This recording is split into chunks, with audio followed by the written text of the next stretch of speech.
Coming to you live from the Vegas Video Network studios, just steps from the Las Vegas Strip, it's Talktails with Chris Phillips. Coming up on today's program, we turn the tables on Chris and get to know the man behind Zowie Bowie. And now your host, a man who's never met a tanning bed he didn't like, Mr. Chris Phillips. Hey! That excites me every time. It's the only applause I get all week, really, and I have shows.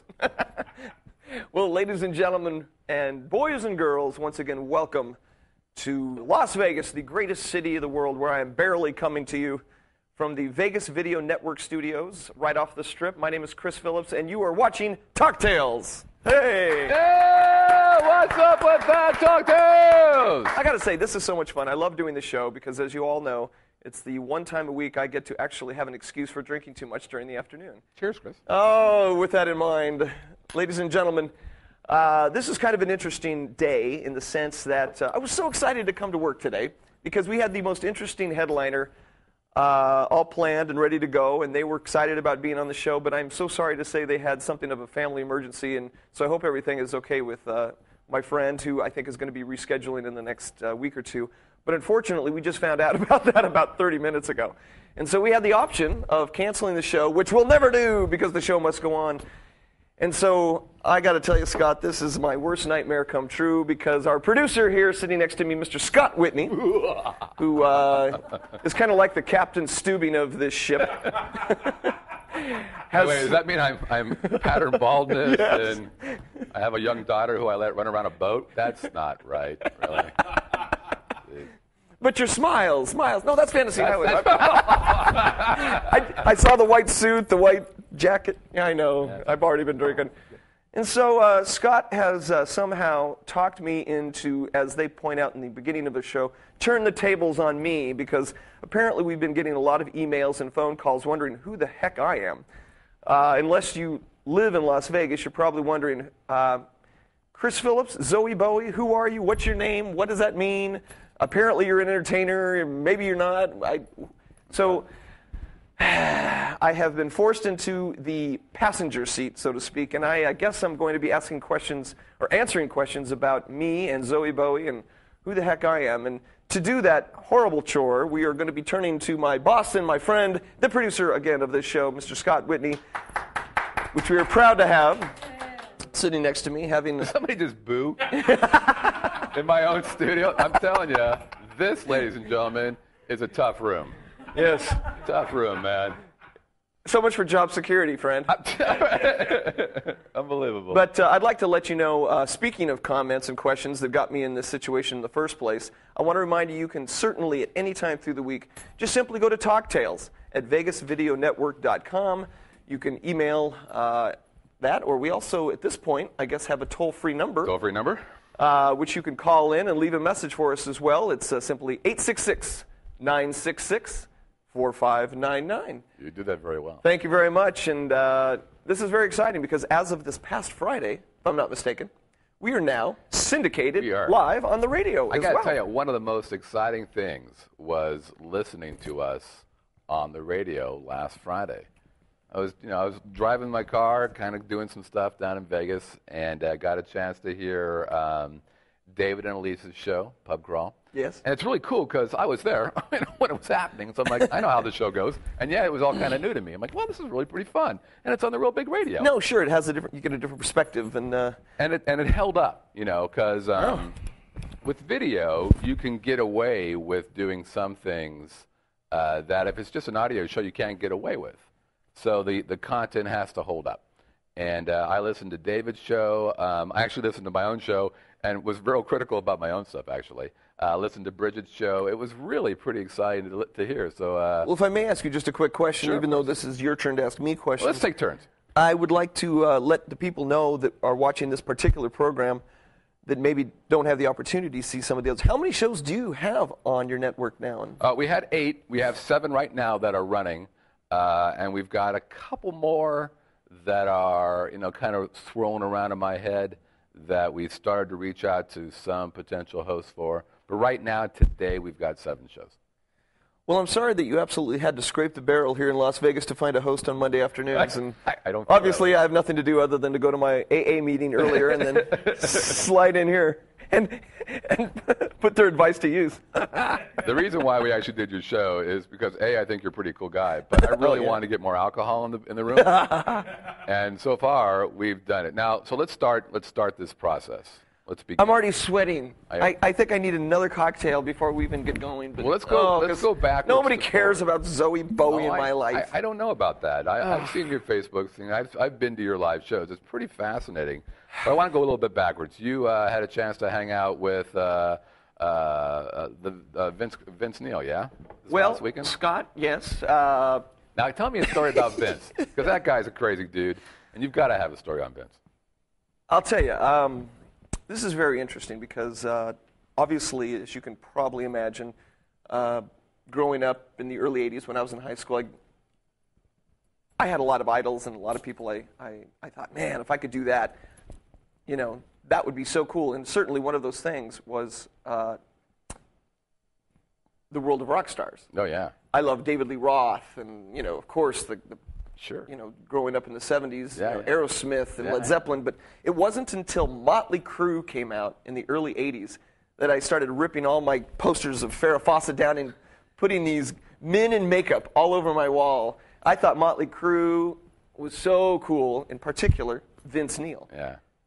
Hence, strangely enough, almost, 28 years later, I'm living in Vegas, and I become very good friends with Vince Neil. So wait a minute. And so I've had him on my show singing Frank Sinatra with an 18-piece orchestra. If you can imagine that. Awesome. But this is really cool. Red Rock, where I perform, just opened up a brand new, huge amphitheater. Where is that? The amphitheater. It's incredible. They put it behind the hotel where they can now seat somewhere in the neighborhood of 10 to 15,000 people. It's a significant concert venue. Okay. And their guinea pig show, the very first concert was this past Saturday, and it was Motley Crue with Poison. Yeah. And oh man, what a night! And so, point being, as you can probably imagine, I am still dragging from Saturday night. So, were you able to go backstage?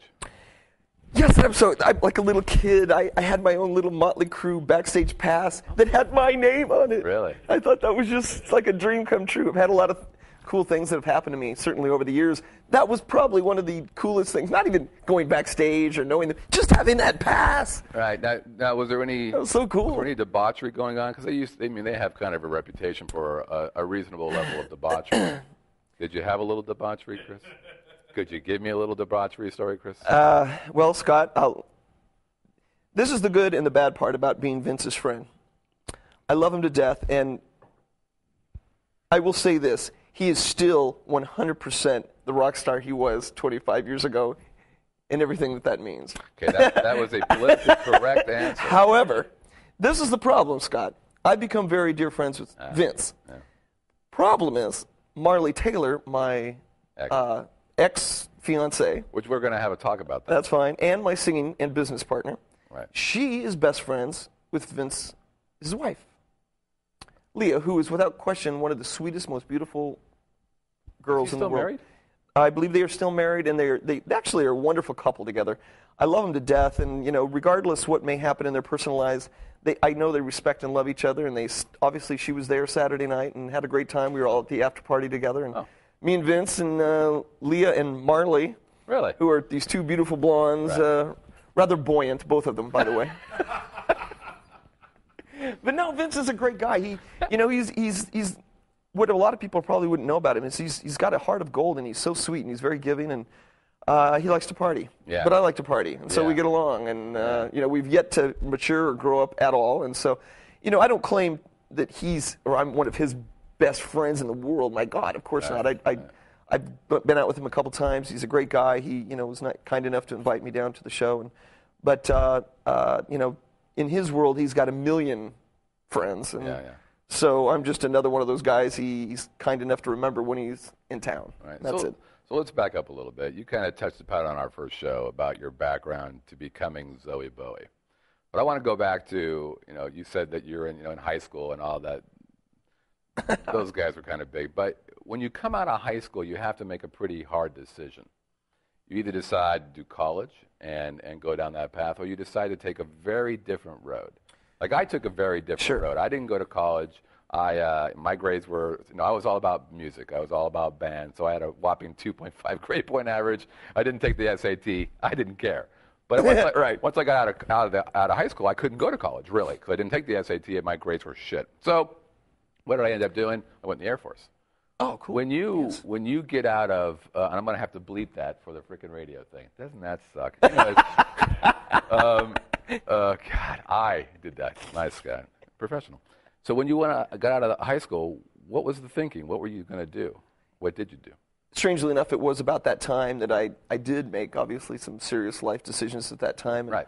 What's bizarre is I come from a family of very educated people. They were all attorneys, all educators, teachers, principals, 4 attorneys, all within like the immediate family. Oh, no kidding. And so this is kind of embarrassing to admit, but growing up I was kind of like the golden child to my parents.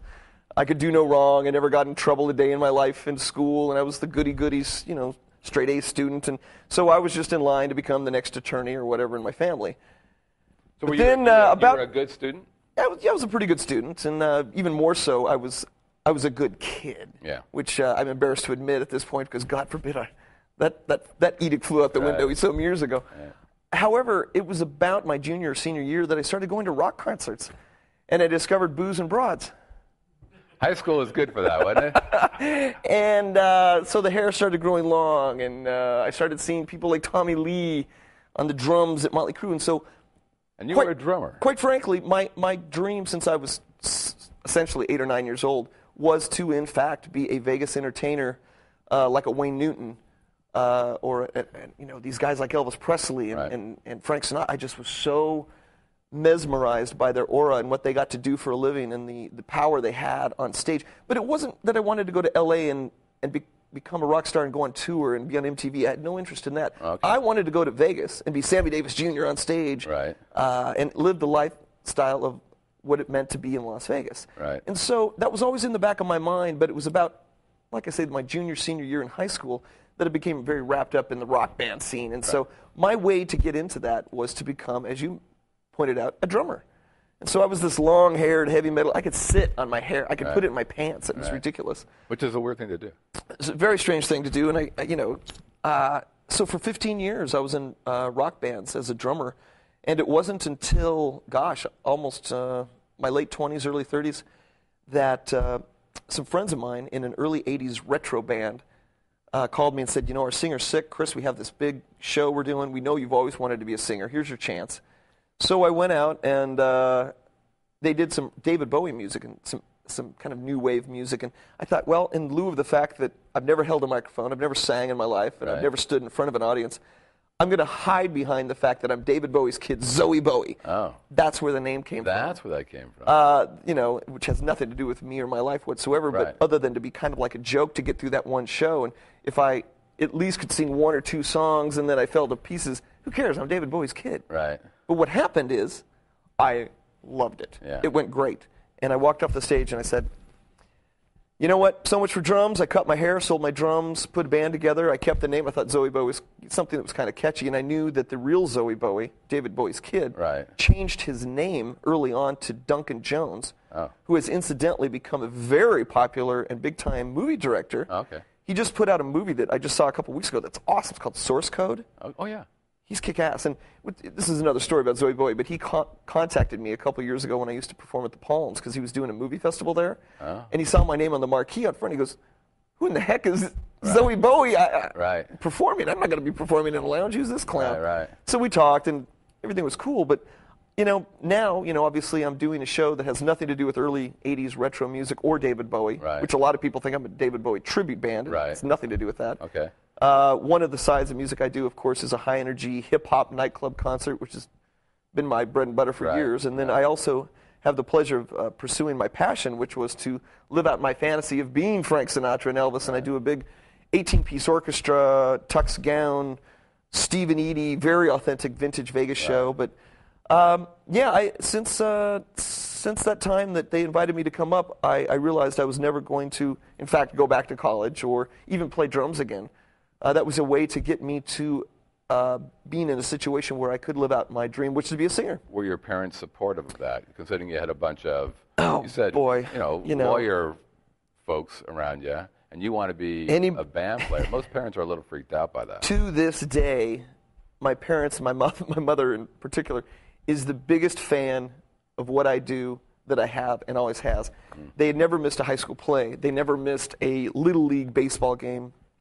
They never missed a concert the entire time I ever played in Phoenix, up until just a couple years ago when I moved here. They still, if they lived in Las Vegas, they wouldn't miss a show. They certainly don't miss a beat of this show here, and I know they're watching right now, which brings up the fact that I forgot to call my dad yesterday for Father's Day. Dad, happy Father's... No, that's not true. I called him. I'm not that bad. But I would like to say hello to my father, Jim, who is watching right now. And so, and to any other fathers that are out there, I am not a father. I'm aware of. Mother. And so, yeah, my parents are hugely supportive of what I do. And quite frankly, they were kind of closet wannabe rock stars when they were young. My mom was an opera singer. Oh. And before my father became an attorney, he was a jazz piano player. Oh, okay. And so growing up, every single morning, especially on Sunday mornings, I'd be laying in bed trying to sleep, and I would hear my parents in the living room singing standards, singing the old Stephen Eady and the Rat Pack songs, and my dad would play piano and my mom would sing, and Neil Diamond and all these things, and they just kind of became ingrained in your brain to the point where that became my favorite kind of music, because that's what I really grew up with. Right. And so I think that had a tremendous amount of influence on me, of course, growing up, and then having the opportunity to come to Vegas early on really changed my perception of what I wanted to do throughout the rest of my life. And so they're excited to see me living out my fantasy here in Vegas, and they wouldn't have wanted me to do anything different, I can assure you. Cool. All right, what we're going to do is we're going to take a quick break here, and then we're going to find out what a typical day here for Chris is. Oh, I better drink more. Should be fascinating. And then I want to get more into the business aspect of what he's doing here. So stay tuned. This is Talktails with Chris Phillips. We'll be right back. This is David Ivey for Pub Crawl. It's funny because it's David from. You should just leave it on. Hi, I'm David Ivey from Pub Crawl, and you're watching the Vegas Video Network.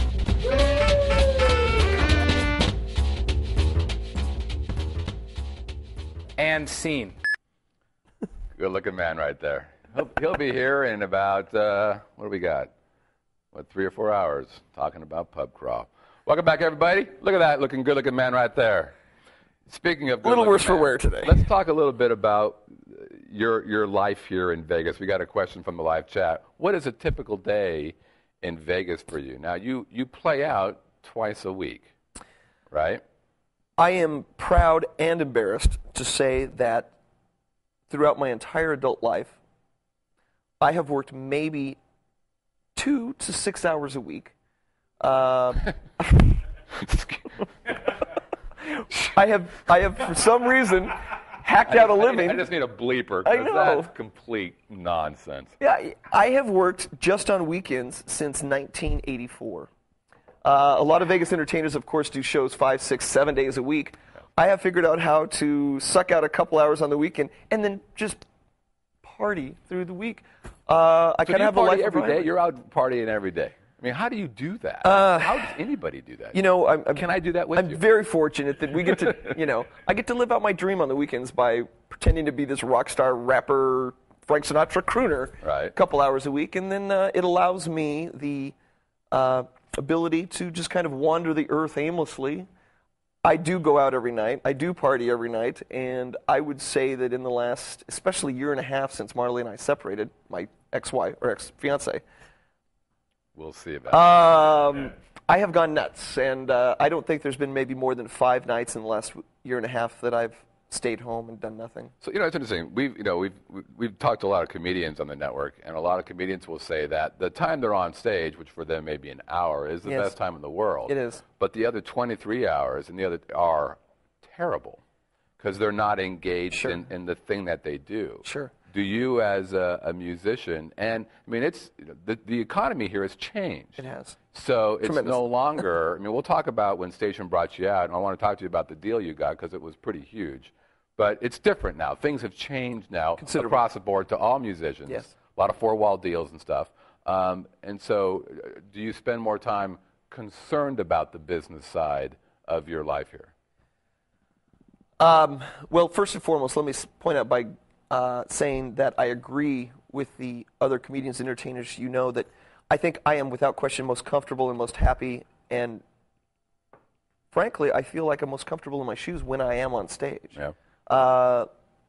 I love doing what I do so much. I would pay to do what I'm doing. And the fact that I'm blessed to be able to get a paycheck for going out and drinking too much and acting like a complete juvenile delinquent imbecile is a fabulous, wonderful thing. Can I ask a quick question? Would you pay to do this show? Because I don't recall charging for that, and you know that could be part of the business. This is a fantasy come true too, because besides Frank Sinatra and David Lee Roth, my idols were also Johnny Carson. Oh yeah, right. And Mike Douglas. And Merv Griffin. And we talked about that. I know, and I love that. So this is the first time in all my adult or professional career that I've been able to have the experience of speaking into a camera and getting to talk to friends and doing something other than singing and dancing and jumping around. And so this is really cool, and I really appreciate you letting me do this. That's okay. So let's jump back to your day-to-day. So you're out there. I mean, Friday you got a gig, Sunday you got a gig. What are you doing during the day? Are you thinking business? Are you? I'll be honest. What's going on there? I'll be honest. Obviously what we do is a business. Right. And it luckily kind of runs itself. I'm kind of a slave to the pop charts in terms of song selection and such that we do in our Top 40 show. And so, aside from learning new songs for that particular week, in which we incorporate at least 2 new songs per week. So we have a very fresh, up-to-date, hip show. Oh, is that right? You see something that comes out on MTV, within a week we're doing it. But you're not all rehearsing as a band. You're like learning your part, the drummer learns his part, the keyboard What I do, just to be very honest, is because I'm so lazy, and I think that extends into my band as well, I email them the song we want to learn. I say learn it, and then we just do it live at our show. And has that ever blown up on you? Of course. Oh yes. Give me an example of when that didn't go well. When it's kind of like when you're driving down the wrong way on a one-way street. We may head into a verse when somebody goes into a chorus, but luckily, we've kind of done this enough for so long. We've learned hundreds of songs over the years, and it's the same band I've had for 10 years now. They came out here from Arizona with me, and we have a system down where we know what we're all doing, and I think that they're certainly, thank God, I'm the weakest link in the chain, or we'd be in a lot of trouble. But they know these guys learn the song, and I'm the one who still has lyrics laying across the stage for weeks at a time. Do you do that? Because I'm too lazy to learn. Let's be honest, I'm a 45-year-old white guy.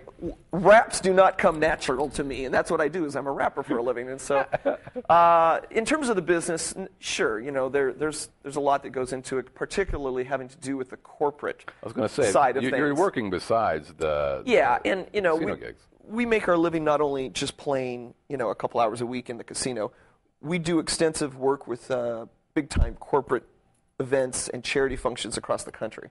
And so IBM or Honda Car Company or some financial institution will call us, and we'll fly to Chicago. And, as you can probably imagine, that's considerably more financially satisfying doing that type of thing. And they treat you like rock stars. They pick you up in limos and stay in penthouses. And, oh, man, it's kind of cool. So I've noticed that you've done a lot, or you do a lot of charity. You continue to do a lot of charity work. But let me ask you from a business perspective, and I appreciate the kumbaya part of that. But does that also bring about business for you? Sure. But I will be honest in saying that unlike some celebrities in town that I think do it for publicity purposes, most of the charity work we do goes unnoticed, because that's not why I'm doing it. Right. We kind of act as spokesman for our favorite charity in town called Opportunity Village, which is an amazing organization of people that is indigenous to the city that help those who are very, very deserving, and they enable them that might have some kind of a physical or mental disability, but they empower them and train them to go back out into the community and work. So they have the pride of having their own paycheck. Right. And what they do over there is just absolutely incredible. They have 2 campuses now, and the fact that I get to be involved with them whatsoever is just so exciting. I get to do their big Santa run and other things through the year, and so that's certainly something that brings a great deal of pride and satisfaction to me. But if you get recognized for it and you get business from it, great. But that has nothing to do with why we do it. So in the beginning, when you first moved out here, clearly the majority of your business was based upon the Red Rock gig. I want to talk about how you came out here in a moment, but that was a big deal. For us, it was a tremendously big deal. And we didn't even know how big it was until we were here for a year or two. But today, I mean, is it more of a corporate gig thing going for you now? No, it's, financially, yes. Yeah. But, because quite frankly, we can do 2 corporate shows, and financially speaking, that makes us more revenue than a month of club shows. So let's talk about how you came out there. We had another chat question that asked, how did Vegas and Zowie Bowie met? You've talked about it before, but let's kind of go into it again. Allow me to interrupt a little bit to get some more color of that. But so you were working in Arizona, was it Scottsdale or?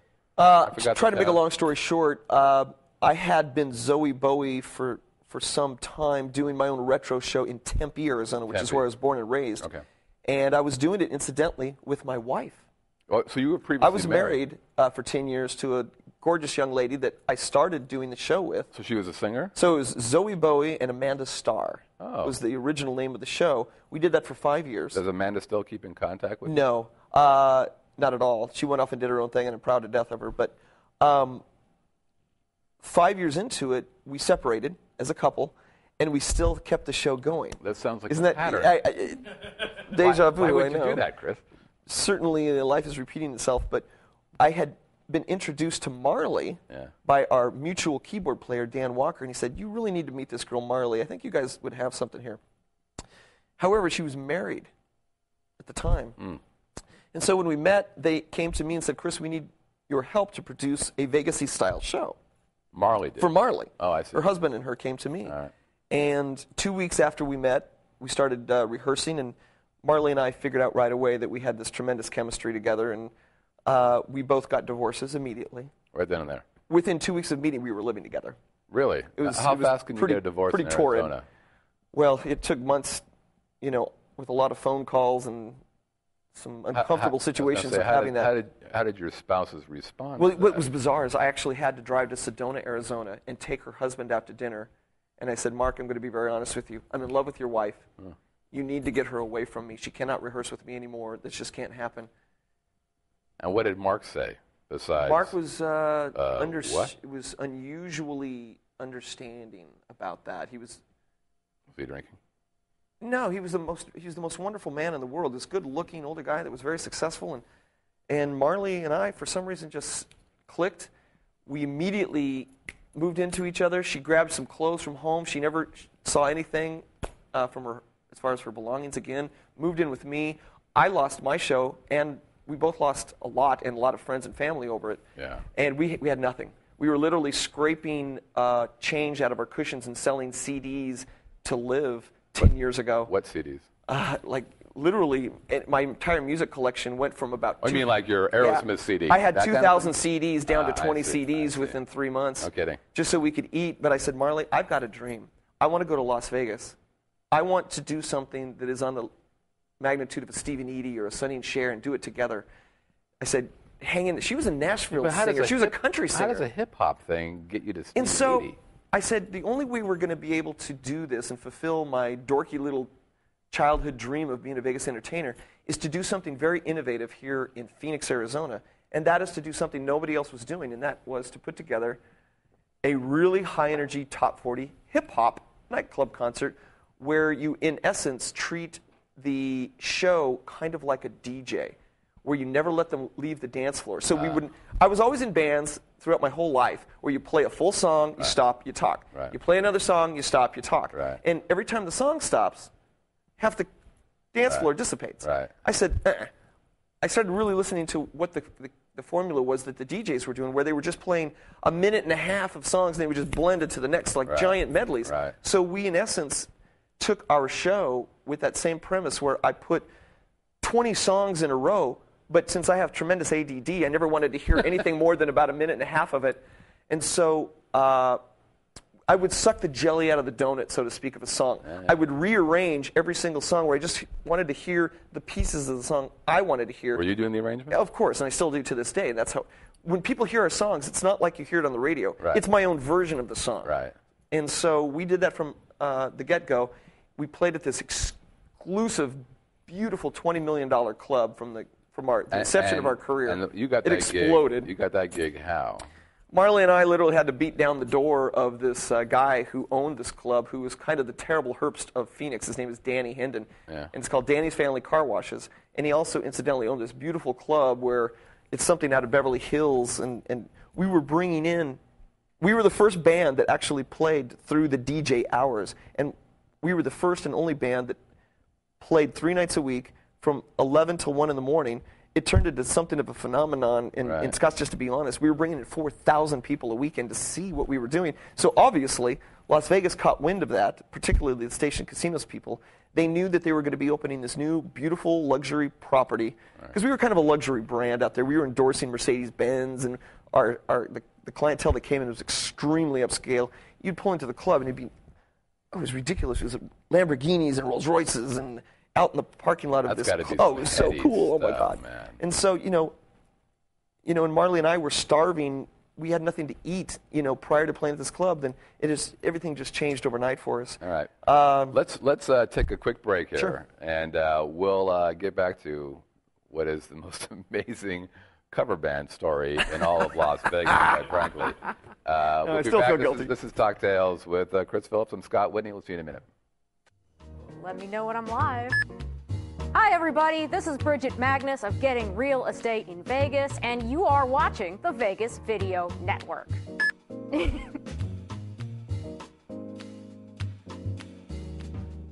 at 20. Well, folks, this is so bizarre for me because usually I'm the one saying, "Welcome back to Talktails. I'm Chris Phillips, and I have my headliner guest from the Strip," but they couldn't come today. Right, so unfortunately, had a little emergency, and so we got this guy. Now, ladies and gentlemen, this is Scott Whitney. He is the producer and owner of Vegas Video Network, and he somehow reluctantly talked me into being the one to be interviewed today because apparently we've been getting a lot of emails and questions as to who in the world I am. So, Scott, I'm having a blast here taking your questions, and it's just. I must say, I don't care what anybody says. Having somebody slip a little bit of ice to you off stage, so you could have a little bit. By the way, in the magic hand. We're not an official sponsor of or being sponsored by Sailor Jerry, but I'm a fan. So if anybody knows some people over at the Sailor Jerry still, have them give me a call. How come you're hiding your booze and I feel like the alcoholic with all mine on display up here? Well, it's part of being a producer. part of the big show, the deal. Okay, so you were talking about you started up the Zowie Bowie thing with Marley, and you got discovered by the folks over at Station. Yes. I want to take one step back just for a second, though. Had you played out as Zowie Bowie before you got the gig at the big fancy schmancy place? Yes, I had been that. I had been doing with my wife 5 years prior to meeting as Marley. Zowie Bowie with Marley. Had you played out with her before? No. How on earth do you close a deal where you have no proof that you can play? Because I'm telling you right now, there are people out there trying to figure out how to get a gig. It was, and you closed a deal with these big time, we did it, pants people. We did it twice in our career. How does that happen? Life changing. Well, I have to be honest. One, because Marley is very persistent, and she needed to buy very expensive clothes, and that wasn't happening with the change out of my cushion. Right. I've seen no, but we literally went in and we hounded the guys to death that owned the club and said, at least. Did they say no to you before? Oh, so they were 20 times in a row. They were saying no. And we said, at least let us set up during an afternoon. We'll give you a little demonstration of what we do. So we played about 2 songs for them during the afternoon. And they said, all right, let's try it on a Saturday. So we came in and did this early little thing, right before the DJ came on. Right. And the audience wouldn't let us leave the dance or the stage. How did the audience become aware of you? Did you guys do your own marketing and PR? Did they do that on your behalf? They did a little bit, but ever since the get-go, I think the only thing I've ever done in my entire career that has really helped me is I have spent a tremendous amount of my personal income on marketing. Have you? Yes. Well, that's interesting. Even from the days in Phoenix, I did. So you did. Because I treated Zowie Bowie not necessarily as the name of my band, but the name of my brand. Right. And so I marketed Zowie Bowie as this thing that people to this day still have no idea what it is, or if I'm Zowie and she's Bowie or whatever. Right. But it's this silly name that somehow is more associated with a frame of mind. Right. Not necessarily the show itself. And I think people know when they go to see Zowie Bowie, they know that they're going to be treated with respect and have a great time, and everybody's welcome. And it's just it's a really happy environment. But from a business perspective, so what percentage of that income were you pushing back into the business for marketing and advertising. And what kind of marketing and advertising were you doing? I'm telling you, people out there want to know. Yeah, and how to build this had business. so much to do with, I think, whatever it is we can call success. Even in Scottsdale, we were going to the luxury magazines and doing full-page ads that, we spent a lot of money on like photography. $20,000. Oh, for the photography. Photography, from the get-go to this day, I still design my own ads. Oh, do you? Because I'm kind of a control freak when it comes to our image and such. But certainly a pretty good chunk of the percentage of our income went to those ads. Not Marley's income. Chris's income. Cabo Dave wants to know real quick. We're going to interrupt because we want to keep these guys going. Are you still with Marley now or no? Long story short, Marley and I had been together for years. We were engaged, actually, for about 8 years. All right. Hold on. Stop. Oh, we here we had go. Marley on the show, right? Yeah. And she made it a point, a very specific point to say the first engagement that we had was, this gig or whatever, and it was the first engagement, implying that the relationship engagement that you had perpetuated on all of America was not, in fact, true. No, we were engaged. It was kind of a non-traditional way of getting engaged, but we were engaged. It just, we never stopped playing. We were workhorses. To this day, since Marley and I started performing 10 years ago, we've missed 2 weeks of performing. You were engaged for how long? 8 years. Well, how does that happen? I needed to get to know her, really. I knew from the get-go Marley was going to cost me a fortune, and if we got married, I would be screwed. No, but we just. I mean, come on, 8 years is I a know. silly, goofy amount of time. Commitment phobe. Is that it? Is that really I was married part of the before. deal? She was married before. But were you both because part of it makes for a good story. It makes for a good story. No, it worked. We just never got around to it, to be honest. We never stopped playing. We were so busy that it just never came to pass. Yeah. But then, I got bitten. I can't say bitten in the butt. That's I'm trying. Thank you. A year and a half ago, she found that she struck up a relationship with the conductor of my orchestra when we were in the Lance Burton Theater at Monte Carlo, and they hit it off. And they were wonderful together, and quite frankly, it was meant to be, and I'm very glad that happened for a lot of reasons. That. We're going to skip around now a little bit because that's pretty juicy stuff. That worked out for me personally quite well. Because why? Because actually, let's back up. Because you have a kind of you have a very positive aura about you. You're actually one of the nicest people I've seen around other people. I'm not kidding. When I first met you, I thought, good Lord, could this guy be any nicer? And the answer, of course, is no. Well, that's very kind. But there's some dark things that happen in everybody's life. No, and the fact that you got your fiance. Yeah. No, that was a terrible time because we were best friends, but we were kind of more like brother and sister, best friends, working mates, more than we were a romantic couple. And so in that 8 years, when did you discover that part? We were very non-traditional. We were best friends, like I say, and so when she ended up going and choosing an alternative path, so to speak, it hurt. But the thing is, we never missed a beat, and we never stopped doing our show, and I never stopped seeing her. So the friendship never went away. Yeah, and we became best friends still soon thereafter. And to this day, she's my best friend. But the benefit of what happened with this is that soon after Marley and I separated, I met a young lady from Chicago who is just graduated from junior high, incidentally, this year. So, no, she changed my life, and I got to understand what a true, passionate, wild, romantic relationship was all about that I honestly never had in my entire adult life, even when I was married. This was the first time in the last year and a half that I have truly been in love with somebody that I'm excited about seeing as if I just met her the day before. Is that still going on? Yes. Is it? But in a rather non-traditional way in the last month and a half. That's the non-traditional thing. Yeah, she's now, when I met her, she was 22. Yeah. And you're how old? I'm now 44. I'm going to be 45 soon. And, the age difference is to some degree a factor, but more so, she's not crazy about my life, my lifestyle. Right. I have to constantly be talking to people everywhere I go. She's not really crazy about that. Obviously, I still do my show with Marley, which is not a benefit to having a conducive to a healthy Did you relationship. explain to her what CDs are? Yeah, and then, obviously there's, doing what we do, there's a lot of girls during the show and after the show that are constantly making themselves known, and that didn't really go over real well. But in this past year and a half, we've kind of now learned what that is. And with what she does with her career, she's a very, very successful model.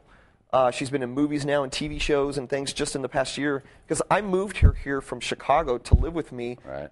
She left her life, her family, and she moved in with this old, creepy guy that lives in Vegas who thinks he's a rock star. And it worked. Yeah. But, after she was here, she became very successful in what she does. And I think about a month and a half ago, we moved out from each other. And, we've done, we've pursued our life separately. But what that's done is it's brought us closer together. Because now we have a better understanding of who each other is and what our lives are about. And now, because her life is very similar to mine, she understands my life. She's accepting of what I'm doing. Yeah. And it's actually strengthened our bond. And we were together this weekend at Motley Crue and having, quite frankly, the past 3 days with my girlfriend have been the best 3 days in the last year and a half. Thanks. But that doesn't mean that she still doesn't have friends on the side, and I do too. Okay. So let's talk about business again. Your Vintage Vegas show. Read that it was a limited engagement, yes, and that you are wrapping that up, next week? Yeah, we were supposed to actually end a couple weeks ago, but it's been going pretty well. And Station Casinos has been so kind to me to let me do something that is truly my passion. That is to do this big orchestra show that kind of gets to keep the old maverick spirit of Las Vegas alive by doing the old standards and performing songs that are kind of the soundtrack of the city. And it appeals to, obviously, a very different crowd of people, which are truly my, kind of more my scene in the sense that I grew up loving the standards, Frank Sinatra and Bobby Darin and Stephen Eady and Don Rickles, and this show reflects that spirit. And what's strange is, except for a few tribute shows that are kind of impersonators, there's not a single show in Las Vegas that does this kind of music with a big orchestra, except for me. Right. But we do it off the Strip, and now we're talking to some hotels right now about doing a 5-6 night a week show that's a traditional type of scenario where you so are you're in the showroom. Having those conversations. Yes, we are. And so we've just come, this past Sunday will be the end of our limited engagement with Green Valley Ranch. Right. And so then we're going to be gearing up and kind of got the kinks out and got the right band together, and we're gearing up for doing something kind of exciting on the Strip the next couple months. Really? Mm-hmm. So another question from the chat here. What's the hardest thing about keeping a Vegas show going? It's actually two of them. I mean, you've got the hip-hop show. Well, actually, what's interesting about that show, the Zowie Bowie show, so when you came out here with Red Rocks opening, you had what I believe you mentioned before was the largest cover band gig ever. Financially speaking. We had no idea how lucrative that was. How much was it? We were making $90,000 a month. That's pretty good. And that's playing a couple hours a week. That's pretty good. And that's when times were good. Yeah. Stations had a lot of money, and they, quite frankly, came to us and they made us an offer, and I turned them down. You turned down the $90,000? No, I turned down the offer to play here. And then they brought me back out, and they took me on a tour. Why did you turn them down? Well, it wasn't those kind of numbers whatsoever. Plus, I only knew of Palace Station, Texas Station. I had no idea what this Red Rock thing was. So it wasn't until they took me on a tour of it, I thought, oh my God, this is a schwanky, beautiful place where this would be perfect for our luxury brand. Yeah. And then I made them an outrageous offer, and they said yes. Yeah. And so here you go. So here you are. Marley got her Chanel shoes. You're making what do you say, $90,000 a month? Yeah. Which and I know that's not all yours. You got to pay the band and all that. You got expenses. Now, were they covering advertising, or was that a not shared really. deal? They did in the beginning. They had a tremendous marketing campaign when we first got out here. Because you're on billboards all over the place for a while. Sure. And soon thereafter, I had to pick that up myself. And so, it sounds like a lot of money, but I was spending a tremendous portion of that. Were you contractually obligated to do that? Nope. So you didn't have to? Nope, but I knew that if we were going to last in this town, we had to market ourselves as though we were a major headlining act on the Strip. How do you, in your opinion, what's been the most effective marketing play for you? Was it the billboards or your magazines? Or you do a lot of press. The press are pretty friendly with you. You're especially when we first came out here, particularly when Marley and I were together, we were the media was very fond of us and did a lot of things. But we were on. Up to this day, we've been on the cover of 15 magazines here and all kind of things. But when we broke up, I'll be honest, they kind of turned their cheek on us. They frowned upon. Did they turn on you personally? I mean, have you? Us, yeah, a little bit. Have you ever got any crap for being Zowie Bowie? Because so let's look at this from a different way. So you have said many times, and that's part of your joke is fake hair, fake teeth, fake tan. Yes, right? I'm proud of all three. You say that all the time. And it's funny and it's cute, but have you ever gotten heat for this persona of yours? I think there's very few articles that have been written about us over the years where they didn't start out by saying, "Oh, this, Barbie and Ken with their fake tans and their fake teeth and their fake boobs and their fake hair," and it goes on and on. But we think that's funny. We don't care. You're not ever hurt by that? No. You're never hurt by that? Not even in the slightest. Have you ever been hurt by something somebody has written about you here in Vegas? Not really, because when you get into this, you're going to be getting it from all angles. And luckily, there hasn't been a whole lot of negative press. Sometimes, people think I'm gay or I'm on drugs or things like that because our show is so... I'm so flamboyant. Are you gay? I'm about as far from being gay as you can. I saw the daughter that you brought in here. Yeah. But by the same token, I'm flamboyant and I have a flamboyant personality. And right. There's a look to you about, we're doing the Vegas video thing. The Vintage Vegas thing. And we're doing the Zowie Bowie thing. And good-looking guy. I'm out. I'm invited. I'm hanging out with Vince. Yeah. But there's got to be some dark, hard work stuff involved with this as well. Yes, it's a very frightening business because you're literally a stub toe away from being completely out of business. Right. And I didn't go to school. I don't have a trade. Right. I don't weld. Right. I can't run a cash register at Taco Bell. Right. If I can't jump around and be a fool on stage, I'm really in a lot of trouble. And so there's a lot of stress that comes with that. Right. But by the same token, there's a lot of job security because I love what I do and I have no intention of growing up or changing what I do. And I'm going to do this in one way or another for the rest of my life. And it's my little thing that keeps me going, and I'm happy. But yeah, I'm not going to lie to you. Since your interview, I don't want my guests to lie, so I'm not going to lie to you. I've had some extremely dark days, particularly in the last 2 months. How about when stations went bankrupt? So you're, this high-paid cover band thing going, you're killing it, making $90,000 or whatever you said a month. Right, and then that's pretty good. Yeah, and then they went bankrupt. They must have said to you, yes, they did. TikTok can't pay anymore. That's exactly what happened. But they've always been so gracious, and the Fertitta family changed my life. To this day, I completely give them credit for everything I have. And what happened is they gave us the opportunity. They said, Chris, if you need to go and do what you got to do, here's your chance. And so we were very blessed by the fact that the Monte Carlo came to us and said, we've got this great opportunity to do not only a club gig, but you can do the Lance Burton Theater, this 1,200-seat theater with your 18-piece orchestra. And then they gave us a $500,000 marketing campaign. We were on 27 billboards, all the magazines. And it was a dream come true to be this Vegas headlining act finally in my life. Sure. We did that for a year, and that went great. But we missed the locals. We weren't pulling our core people from the community into our show. But to be honest, were you seeing the same numbers? Because you're on the Strip, so now you're going to be actually, you know what? What we're going to do is we're going to take a break.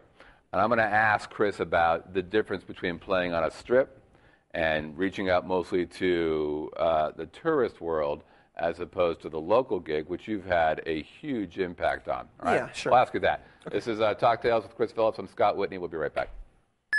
Hi, I'm Chris Phillips from Talktails, and you're watching the Vegas Video Network. And if you stop by the studio, our producer Scott's going to buy everybody a drink.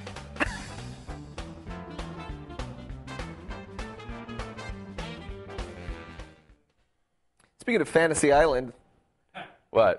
Right. We've got about, a half a dozen of those, and the one that we play is the one for this show. All I need is tattoo, and I got myself a show. Right. That played. The plane! The network. Anyways, we're back. Go ahead and do your part where you say we're back. Oh, yes, I'm Chris Phillips, and you're watching Talktails. I'm very proud to be here with my very special and handsome friend, Scott Whitney, the producer of Talktails, who has somehow lured me in through drugs and bribery and hanging the job over my head that if I don't get interviewed, I'm out of here. That seems like a completely accurate. And now I've said things throughout the last half hour that I'm just going, what did I just say? All right, so where were we? I completely forgot because we were having so much fun. We were talking were talking about Red Rock and the deal we got out there and right, so how we were going to go to Monte Carlo. They blew up. Oh, I know it was. Yeah. So you went out and you did the Monte Carlo gig, which has to be a awesome. a tourist focused gig Considerably more so. versus Yes. a locals gig. So you've been here for 4 years before you, or 3 years, I guess, 4 Right. years before you did the Monte Carlo gig. You had created a pretty large fan base here. Yes. I mean, you were packing the room at Red Rock. It was huge. when we left Unbelievable. So now you're coming out to Monte Carlo, and you're doing 2 gigs. You're doing both Yes. the Vintage Vegas and the Zowie Bowie. Yeah? Correct. But 2 different venues, yeah? Very different venues. Yeah, right. One was in the club where we did the hip-hop nightclub thing Right, okay. late at night. And then, like I said, the MGM Mirage people were so kind to us, Monte Carlo in particular.